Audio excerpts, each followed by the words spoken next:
जय आदिवासी, जय संविधान, जय भारत।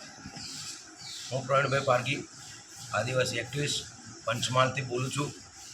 मारा आदिवासी भाईओ, मारा एससी भाईओ, ओबीसी भाईओ, माइनॉरिटी भाईओ अने भारत में रहता गुजरात में रहता अने शहरा में रहता मारा भाईओ ने कहूँ छूँ, शोषित वंचित पीड़ित समाज ने आह्वान करूँ छूँ कि अहींया आज अमर त्रीजो दिवस थयो छे।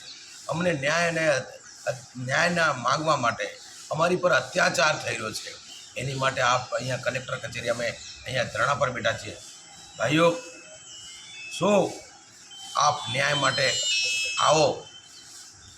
मित्रों, न्याय आपणा बधाने सरखो होय, बधाने जीवनो अधिकार छे, बधाने भोजननो अधिकार छे, बधाने अहींया हरवा फरવાનો अधिकार छे। पण કેટલાક લોકો શહેરા તાલુકાની અંદર પંચમહાલમાં માથે ભારે ઈસમો જેવા કે ભરવાડ અને ગઢવી જેવા જે સમાજને બદનામ કરી રહ્યા છે, એ ભરવાડ સમાજમાં પણ બદનામ કરી રહ્યા છે, ગઢવીને પણ ગઢવી સમાજમાં બદનામ કરાય એવા લોકોએ આ અત્યાચાર કર્યો છે। શહેરા તાલુકાની પોલીસે એને છાવર્યા છે। શહેરા તાલુકાના તમામ સ્ટાફે એને છૂટો દોર આપ્યો એવું લાગી રહ્યું છે। માટે અહીં અમે બેઠા છીએ। આજે અમે ત્રીજો દિવસ છે। મિત્રો, આવો આવો અને ન્યાય માટે આપણે બધા લોકો બોલીએ। મિત્રો, ચાલો ચાલો ગોધરા ચાલો, અમારે પડખે અને આ ન્યાય માટે આવો। હું મિત્રો એમ કહું છું કે આજે ત્રીજો દિવસ અને કોઈ પાર્ટી પક્ષ વગર આ સમાજના ઉત્થાન માટે દબાયેલા લોકોને મળવા માટે આપણે ન્યાય માટે આપણી 4 માંગણીઓ છે, 4 માંગણીઓ બાકી છે।